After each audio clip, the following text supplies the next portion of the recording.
आइए जानते हैं आज की कुछ अंतर्राष्ट्रीय खबरों को। पहले एक नजर आज के हेडलाइंस पर। रॉबर्ट वाड्रा पर शिकंजा कसने की तैयारी में ईडी। संजय भंडारी केस मामले समेत 3 मामलों में चार्जशीट तैयार। अमेरिका में पकड़ा गया मोस्ट वांटेड हैप्पी। सांप का सहारा लेकर कैसे पति को मारा। जगदीप धनखड़ बोले, अदालतें राष्ट्रपति को आदेश नहीं दे सकती। अनुच्छेद 142 न्यूक्लियर मिसाइल बना। राज्यपाल ने क्यों ठुकराया सीएम ममता का अनुरोध। हिंसा प्रभावित मुर्शिदाबाद का दौरा न करने का किया था आग्रह। यूक्रेन में भारतीय दवा कंपनी के गोदाम पर मिसाइल अटैक। रूस ने कहा, इसमें मेरा हाथ नहीं। क्या एक होंगे 2 कट्टर दुश्मन। रूस ने तालिबान से हटाया आतंकवादी संगठन का दर्जा। जाट की पकड़ बरकरार, सिकंदर का खेल खत्म। सलमान खान ने बच्चों को गिफ्ट की साइकिल। दरिया दिली देख फैंस बोले, भाईजान दिल से सिकंदर। और 29 रन बनाकर ट्रेविस हेड ने रचा इतिहास। कांग्रेस नेता प्रियंका गांधी के पति रॉबर्ट वाड्रा की मुश्किलें बढ़ने वाली है। प्रवर्तन निदेशालय जल्द ही रॉबर्ट वाड्रा के खिलाफ कम से कम 3 मनी लॉन्ड्रिंग केसों में अभियोजन शिकायतें दायर कर सकता है। इसमें गुड़गांव भूमि सौदा मामला भी शामिल है। इसके संबंध में रॉबर्ट वाड्रा से गुरुवार को लगातार तीसरे दिन तक पूछताछ की गई। सूत्रों ने संकेत दिया है कि अभियोजन पक्ष की शिकायतें दर्ज करने से यह सुनिश्चित होगा कि तीनों मामलों में वाड्रा के खिलाफ एक साथ आरोप तय किए जाए। अन्य 2 मामले भगौड़े हथियार डील संजय भंडारी के साथ उनके कथित संबंधों से संबंधित है। भंडारी ने रक्षा सौदों से कथित अपराध की आय से लंदन में संपत्तियां खरीदी थी। साथ ही बीकानेर भूमि सौदे मामले में भी मनी लॉन्ड्रिंग का आरोप भी शामिल है। भारत के मोस्ट वांटेड खालिस्तानी आतंकी हैप्पी फासिया को अमेरिका में हिरासत में लिया गया है। यह गिरफ्तारी US immigration and customs enforcement की ओर से की गई है। एनआईए ने हरप्रीत सिंह उर्फ हैप्पी के बारे में कोई भी जानकारी देने वाले को 5 लाख रुपए का इनाम देने की घोषणा की थी। दरअसल पंजाब में पिछले कुछ महीने में हुई 14 से ज्यादा आतंकी घटनाओं में उसका नाम सामने आया है। वह बब्बर खालसा इंटरनेशनल नाम के प्रतिबंधित खालिस्तानी संगठन का सक्रिय कमांडर है। बब्बर खालसा इंटरनेशनल संगठन से कथित तौर पर जुड़े पासिया ने न केवल आतंकी हमलों की योजना बनाई, बल्कि चंडीगढ़ और जालंधर जैसे संवेदनशील इलाकों में ग्रेनेड और विस्फोटक हमलों की जिम्मेदारी भी खुद ली। जैसे चंडीगढ़ सेक्टर 10 में ग्रेनेड हमला, बीजेपी नेता मनोरंजन कालिया के घर पर बम धमाका। इन सभी मामलों में उसका नाम मुख्य आरोपी के तौर पर दर्ज किया गया है।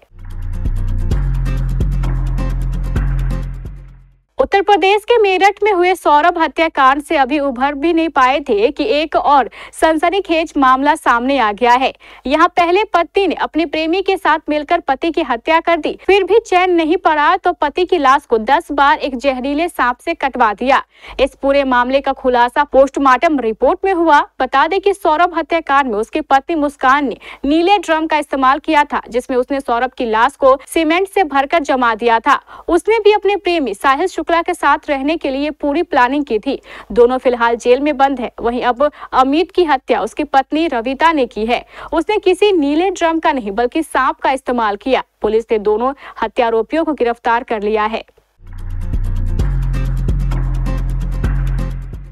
राष्ट्रपति और राज्यपालों को विधायकों को मंजूरी देने के लिए सभी सीमा निर्धारित करने वाले सुप्रीम कोर्ट के ऐतिहासिक फैसले के कुछ दिनों बाद उपराष्ट्रपति जगदीप धनखड़ ने न्यायपालिका के लिए कड़े शब्दों का इस्तेमाल करते हुए कहा कि हम ऐसी स्थिति नहीं बना सकते जहां अदालतें राष्ट्रपति को निर्देश दे। उन्होंने यह भी कहा है कि संविधान का अनुच्छेद 142 लोकतांत्रिक ताकतों के खिलाफ एक परमाणु मिसाइल बन गया है। मालूम हो कि संविधान का अनुच्छेद 142 सुप्रीम कोर्ट को यह अधिकार देता है कि वह पूर्ण न्याय करने के लिए कोई भी आदेश, निर्देश या फैसला दे सकता है, चाहे वह किसी भी मामले में हो। उपराष्ट्रपति जगदीप धनखड़ ने राष्ट्रपति द्वारा विधेयकों पर निर्णय लिए जाने के वास्ते समय सीमा निर्धारित करने संबंधित उच्चतम न्यायालय के हाल के फैसले पर शुक्रवार को चिंता जताई और कहा कि भारत ने ऐसे लोकतंत्र की कल्पना नहीं की थी जहां न्यायाधीश कानून बनाएंगे, कार्यपालिका का काम स्वयं संभालेंगे और एक सुपर संसद के रूप में कार्य करेंगे। पश्चिम बंगाल की मुख्यमंत्री ममता बनर्जी और राज्यपाल सीवी आनंद बोस के बीच एक बार फिर से ठन गई है। इस बार मामला मुर्शिदाबाद का है। ममता बनर्जी ने राज्यपाल और सभी पार्टियों के नेताओं से कहा है कि वे अभी मुर्शिदाबाद ना जाएं। उन्होंने कहा है कि जब हालात सामान्य हो रहे हैं तो मुसीबत में मछली पकड़ने जैसा काम ना करे। उनका इशारा था कि हिंसा से प्रभावित इलाकों में जाकर माहौल बिगाड़ने की कोशिश ना करे। राज्यपाल सीवी आनंद बोस ने तुरंत कहा कि वे खुद जाकर हालात का जायजा लेंगे। इसके बाद वे केंद्र सरकार को रिपोर्ट भेजेंगे। उन्होंने हिंसा से प्रभावित कुछ लोगों से मुलाकात भी की। उन्होंने कहा कि अगर शांति बहाल होती है तो मुझे सबसे ज्यादा खुशी होगी। मैं उसी के अनुसार अपनी रिपोर्ट दाखिल करूंगा। राज्य भवन को मिली जानकारी के अनुसार जिन लोगों के घर बर्बाद हो गए हैं, उन्होंने सुरक्षा के लिए अस्थायी बीएसएफ कैंप लगाने की मांग की है। उनका कहना है कि उन्हें पुलिस पर भरोसा नहीं है। रूस यूक्रेन जंग के बीच 13 अप्रैल को यह खबर सामने आई कि कीव में स्थित भारतीय दवा कंपनी के गोदाम पर मिसाइल अटैक हुआ। यूक्रेन ने दावा किया कि यह हमला रूस की ओर से किया गया था। अब इस मामले में रूस की प्रतिक्रिया सामने आई है। रूस ने यूक्रेन के कीव में भारतीय दवा कंपनी के गोदाम पर हुए हमले में अपना हाथ होने से इनकार किया है। रूस ने कहा, हो सकता है कि इस हमले में यूक्रेनी वायु रक्षा मिसाइल का हाथ हो। नई दिल्ली में यूक्रेन के दूतावास द्वारा लगाए गए आरोपों के जवाब में रूसी दूतावास ने एक बयान में कहा है कि रूसी सशस्त्र बलों ने 12 अप्रैल को कुसुम हेल्थ केयर के गोदाम पर न तो हमला किया और न ही हमला करने की कोई योजना बनाई। इसने कहा है कि रूसी विमानों ने उस दिन मानव रहित हवाई यानों को निशाना बनाया और मिसाइल बलों ने यूक्रेनी सेना के एक विमानन संयंत्र के अलावा एक हवाई क्षेत्र और बख्तरबंद वाहन मरम्मत तथा यूएवी असेंबली कार्यशालाओं को पूरी तरीके से अलग थलग कर दिया।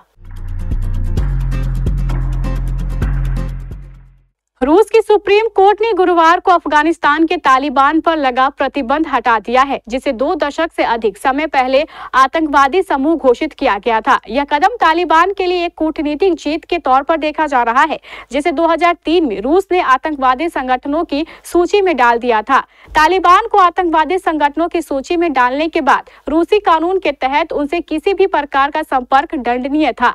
अभियोजक जनरल के कार्यालय के अनुरोध पर न्यायालय का यह फैसला पिछले साल पारित एक कानून के बाद आया है, जिसके मुताबिक किसी संगठन को आतंकवादी संगठन के रूप में प्रतिबंधित किए जाने के कदम को न्यायालय जरिए निलंबित किया जा सकता है। रूस की सुप्रीम कोर्ट ने तालिबान से यह टैग ऐसे समय पर हटाया है जब उनका प्रतिनिधि मंडल कई बार रूसी सरकार के जरिए आयोजित कार्यक्रमों और बैठकों में हिस्सा ले चुका है। इन बैठकों और कार्यक्रमों का जरिए रूस खुद को इस क्षेत्र में एक प्रभावशाली ताकत के रूप में स्थापित करना चाहता है। इन दिनों बॉक्स ऑफिस पर 3 बड़ी फिल्में प्रदर्शित हो रही हैं। इनमें जाट अपनी मजबूत पकड़ के साथ बाजी मार रही है। इस एक्शन से भरपूर फिल्म ने दर्शकों के बीच अपनी जगह बनाई और मजबूती से टिकट खिड़की पर टिकी हुई है। दूसरी ओर अजीत कुमार की गुड बैड अगली अपने बड़े बजट के हिसाब से उम्मीदों पर खड़ी नहीं उतर रही है। हालांकि यह स्थिर कमाई कर रही है। वहीं सलमान खान की सिकंदर का हाल बेहाल है, जिसकी कमाई अब लगभग ठप हो चुकी है। जाट ने अपनी रिलीज के बाद से ही दर्शकों का ध्यान खींचा है। गुरुवार को फिल्म ने 4 करोड़ रुपए का कलेक्शन किया, जिसके साथ इसका कुल कलेक्शन 61.5 करोड़ रुपए हो गया। फिल्म की कहानी, दमदार एक्शन सीक्वेंस और किरदारों की गहराई ने इसे दर्शकों के बीच लोकप्रिय बना दिया है। लाखों चाहने वालों के सुपरस्टार, जिन्हें प्यार से भाईजान कहा जाता है, अभिनेता सलमान खान एक बार फिर लोगों के दिलों पर छा गए हैं। इस बार अपनी फिल्मी हिट के लिए नहीं, बल्कि दिल से किए गए एक नेक काम के लिए। दरअसल हाल ही में सिकंदर एक्टर ने कुछ बच्चों को साइकिल खरीद कर दिलाई है। एक वीडियो सोशल मीडिया पर वायरल हो रहा है, जिसमें सलमान खान कुछ बच्चों के साथ एक साइकिल स्टोर पर आते हैं और उनके लिए साइकिल खरीदते हैं। भाईजान की दरिया दिली देख फैंस बेहद खुश हो गए हैं और उनके दिल से तारीफ कर रहे हैं। 16 अप्रैल 2025 को अभिनेता सलमान के दोस्त साजन सिंह ने इंस्टाग्राम पर एक थ्रोबैक वीडियो क्लिप शेयर की, जिसमें सलमान एक मशहूर स्पोर्ट्स स्टोर में कुछ बच्चों के साथ अंदर जाते दिख रहे हैं। वह बच्चों से उनकी पसंदीदा साइकिल स्टाइल के बारे में बातचीत करते हैं। साइकिल सेक्शन में वह बच्चों को उनकी पसंदीदा साइकिल चुनने में मदद करते हैं। सनराइजर्स हैदराबाद को मुंबई इंडियंस के खिलाफ मैच में 17 अप्रैल को हार का सामना करना पड़ा। हैदराबाद ने टॉस हारकर पहले बैटिंग करते हुए 162 रन बनाए थे, जिसे चेज करते हुए मुंबई इंडियंस ने 18.1 ओवर में ही जीत हासिल कर ली। हैदराबाद के लिए ट्रेविस हेड 29 रन बनाकर ही आउट हो गए थे, लेकिन इसके बावजूद भी वे मुंबई इंडियंस के खिलाफ मैच में इतिहास रच गए। दरअसल ट्रेविस हेड आईपीएल में पहले ऐसे खिलाड़ी बन गए हैं जिन्होंने 170 से अधिक स्ट्राइक रेट और 30 से अधिक के एवरेज से 1000 रन पूरे किए हैं। इससे पहले कई खिलाड़ियों ने 1000 रन पूरे किए हैं, लेकिन उनका स्ट्राइक रेट कम रहा है। हेड ने आईपीएल में 172 के स्ट्राइक रेट से 1000 रन बनाए हैं। बता दें कि अब तक हेड के कुल 32 मैच खेले हैं, जिनमें उन्होंने 36.21 के औसत से 1014 रन बनाए हैं।